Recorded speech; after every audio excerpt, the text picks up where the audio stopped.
tal amigos? ¿Cómo están? Bienvenidos a un nuevo avance informativo de Expediente Odebrecht, como siempre a través de Congreso Televisión. De inmediato vamos con las informaciones más importantes acaecidas en las últimas horas y referidas a esta investigación de mega corrupción. Estas son las noticias. El Pleno del Congreso amplió por 60 días el plazo de trabajo de la Comisión Lavallato para que pueda terminar con la redacción del informe final que el grupo investigador debe presentar ante la representación nacional. Con 71 votos a favor, 6 en contra y 9 abstenciones, se tomó esta decisión. La presidenta de este grupo de trabajo, Rosa María Bartra, detalló ante el Pleno que la solicitud se sustenta en la carga laboral y dijo que para investigar al sistema perverso y corrupto que se ha instalado en el país para beneficiar a las empresas brasileñas, se ha tenido que destinar más de 718 horas de sesión. Se ha levantado el secreto bancario, tributario, bursátil y de las comunicaciones a más de 422 personas, entre naturales y jurídicas. Rosa Bartra detalló además que en el plazo ampliatorio solo se tiene previsto recibir y procesar información pendiente vinculada a personajes y proyectos investigados, así como a terminar de redactar el informe final. Con su permiso voy a dirigir a mis colegas el segundo informe preliminar de la Comisión Investigadora Multipartidaria que presido, el mismo que fue aprobado por unanimidad en la sesión 19ª de esta misma comisión. Le pido permiso para proyectar. Autorizada la proyección.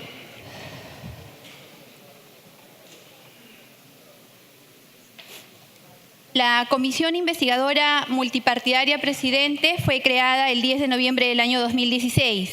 Se instala en enero del 2017. Investiga los presuntos sobornos, coimas o dádivas que hubieran recibido funcionarios públicos de los diferentes niveles de gobierno en relación a las concesiones, obras y proyectos que hayan sido adjudicados a las empresas brasileñas Odebrecht, Camargo Correa, OAS, Andrade Gutiérrez, Queiroz Galbao y otras por cualquier forma de contratación con el Estado peruano.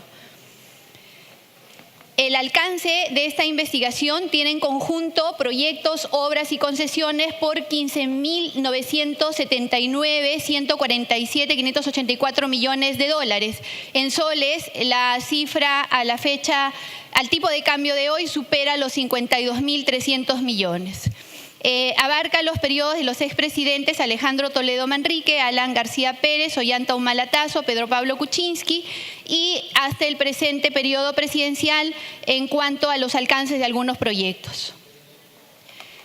El marco de la investigación comprende 41 proyectos que de acuerdo a la distribución por empresas investigadas tenemos de la empresa Odebrecht 19 proyectos, de la empresa OA 6, Andrade Gutiérrez 4, Queiroz Galbao 2, Camargo Correa 2 y proyectos en los cuales hubo participación conjunta bajo la modalidad de consorcios 8.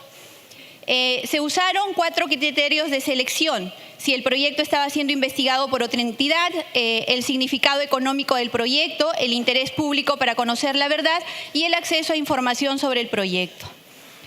Usando estos criterios de priorización, se han incluido en la actual investigación 11 proyectos. El proyecto Mejoras a la Seguridad Energética del País y Desarrollo del Gasoducto Sur Peruano, que es una concesión, la concesión del proyecto Corredor Vial Interoceánico Sur Perú-Brasil, tramos 2, 3 y 4, la obra Instalación de un Centro de Convenciones en Lima, Perú, la obra y concesión, dependiendo de la etapa, proyecto Energías de Centrales Hidroeléctricas, más bien conocido como Central Hidroeléctrica de Chacya, la concesión del proyecto de irrigación e hidroenergético Olmos en sus fases trasvase, generación eléctrica e irrigación, la obra Mejoramiento de Riego y Generación Hidroenergético del Alto Piura, la obra Proyecto de Sistema Eléctrico de Sistema de Transporte del Sistema Masivo de Lima y Callao, tramo 1 y 2 de la línea 1, la concesión del proyecto Línea Amarilla, la concesión del proyecto Vías Nuevas de Lima y la obra Mejoramiento de la Capacidad Resolutiva de los Servicios de Salud del Hospital Antonio Lorena, nivel 3-1 del Cusco.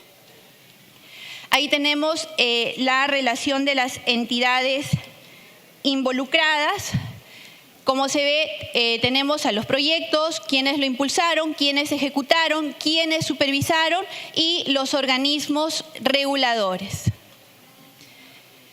La hipótesis general de la investigación señala que las empresas brasileñas y sus consorciadas lograron una participación ventajosa en los procesos de adjudicación de proyectos, obras y concesiones debido a acuerdos colusorios con autoridades, funcionarios y servidores del Estado de los 3 niveles de gobierno. La conducta criminal se iniciaba con la generación de una expectativa nacional, regional o local sin importar la existencia real del recurso o bien a explotar.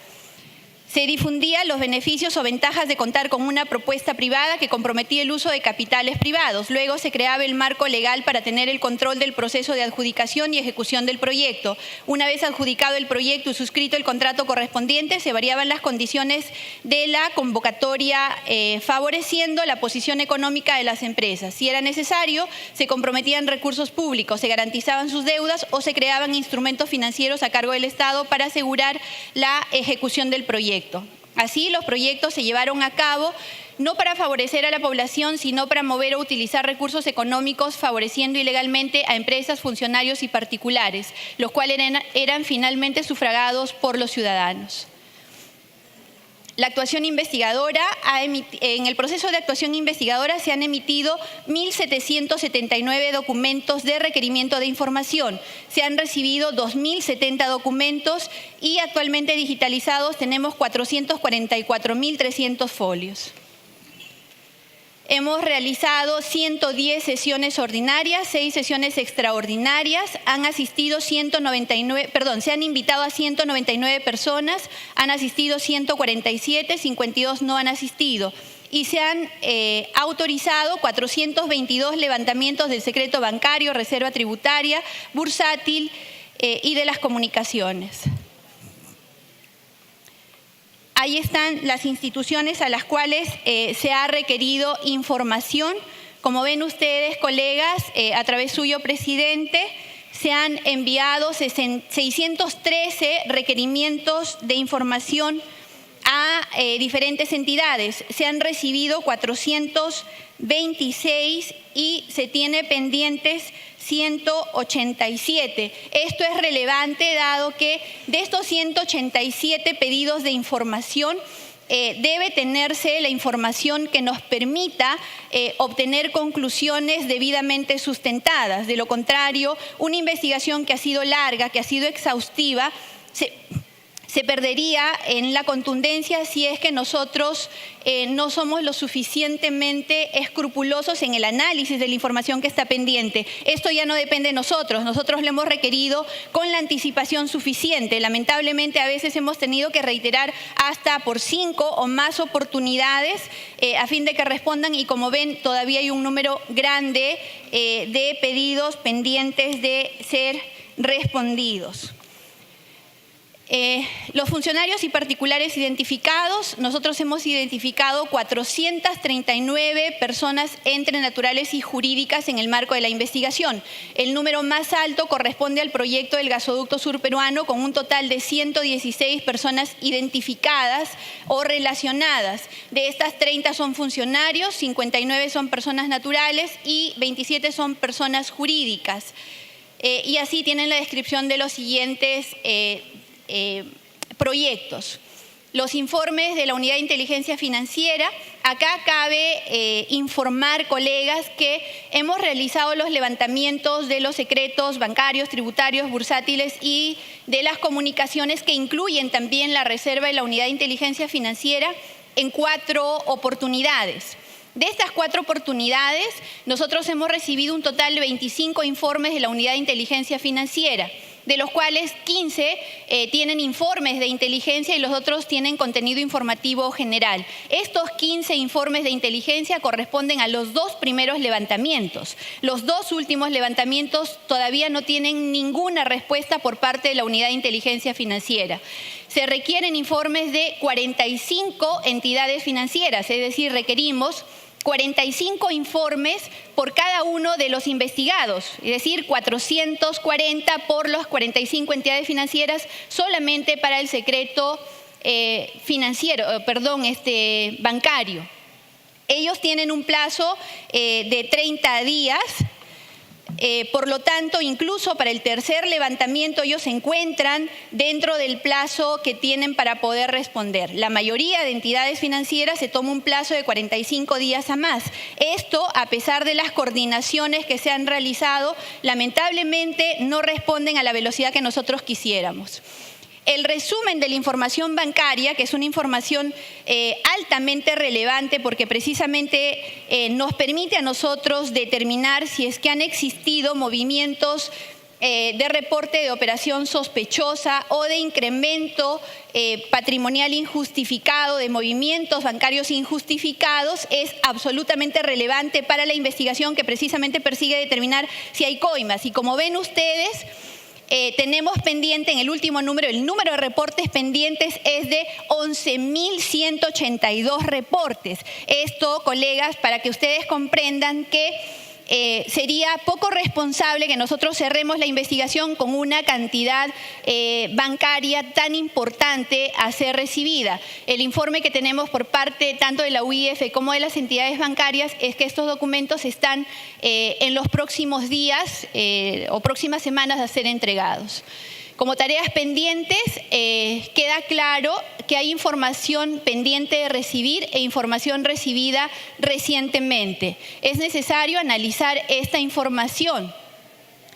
Esta información tiene diferentes tipos. Hay información administrativa de las entidades, como por ejemplo bases, adjudicación, contratos, el proceso mismo de ejecución, la supervisión, la solución de controversias y los pagos realizados. En cuanto a la información bancaria y financiera, los reportes o información bancaria y bursátil correspondiente a las personas con levantamiento de secreto bancario y reportes de inteligencia financiera, así como los pedidos no sujetos a secreto bancario efectuados a las instituciones financieras que intervinieron en alguno de los proyectos bajo investigación. Acá hemos involucrado, por ejemplo, a las notarías que están entregando información de manera progresiva. En cuanto a la información tributaria, hay información derivada de los pedidos efectuados en base al levantamiento de la reserva tributaria y pedidos en general. Aquí, colegas, también es importante señalar que para obtener acceso al secreto tributario es necesario que el levantamiento se haga en ambos extremos de los sujetos susceptibles de protección constitucional. Por lo tanto, ahí hemos tenido que hacer levantamientos sucesivos a fin de asegurar la entrega de información, especialmente de las empresas del grupo Odebrecht, de las empresas OAS, Queiroz Albao o Andrade Gutiérrez, que, por ejemplo, en el caso del grupo Odebrecht tenemos más de 50 razones sociales formando parte de este grupo empresarial, que era una forma de trabajo que tenían ellos. Y entonces levantar e identificar plenamente a todos los sujetos de la operación tributaria es un trabajo altamente especializado, pero sobre todo que tiene una dinámica que en términos de tiempo es bastante amplia. En cuanto a la anterior, por favor, en cuanto a información registral y notarial, se ha solicitado información a registros públicos, a los notarios, para que informen sobre cualquier acto jurídico en los que habrían intervenido las personas investigadas en cada línea de trabajo. Y también la información migratoria, que el análisis es importantísimo para determinar coincidencias en determinados países, especialmente paraísos financieros o Brasil. En cuanto a los objetivos y resultados esperados, los objetivos generales y específicos están orientados a lograr pronunciamientos sobre la determinación de responsabilidad constitucional del presidente de la República y ministros involucrados, la determinación de responsabilidad penal de los funcionarios y particulares involucrados, las propuestas de reforma constitucional y legal y las conclusiones y recomendaciones que serán derivadas en su oportunidad de corresponder así al Ministerio Público y a la Subcomisión de Acusaciones Constitucionales. Debemos precisar que la comisión concluye recomendando, no acusa, tampoco sentencia. Nosotros recomendamos y debemos, por lo tanto, ser absolutamente escrupulosos en la información que ampara las conclusiones y recomendaciones que se aprueben en el marco de esta investigación. Por lo que hemos expuesto, estamos a la espera de que se remita información solicitada que corresponderá analizar en la oportunidad que llegue. Nos encontramos en el proceso de análisis de la información recibida recientemente, la cual es abundante. Nos encontramos en la etapa de análisis de información y redacción del informe final. Así que a fin de cumplir el encargo del Pleno del Congreso de la República, ante la necesidad expuesta de realizar puntuales actividades, resulta necesario solicitar al Pleno del Congreso un plazo ampliatorio de 60 días calendario con el objeto de concluir el análisis y la redacción para la presentación del informe final. Bien amigos, hasta aquí otro avance informativo de Expediente Odebrecht, como siempre a través de Congreso Televisión. Regresamos en cualquier momento con más información referida a esta investigación de mega corrupción. Los esperamos en cualquier instante. Gracias. Hasta pronto.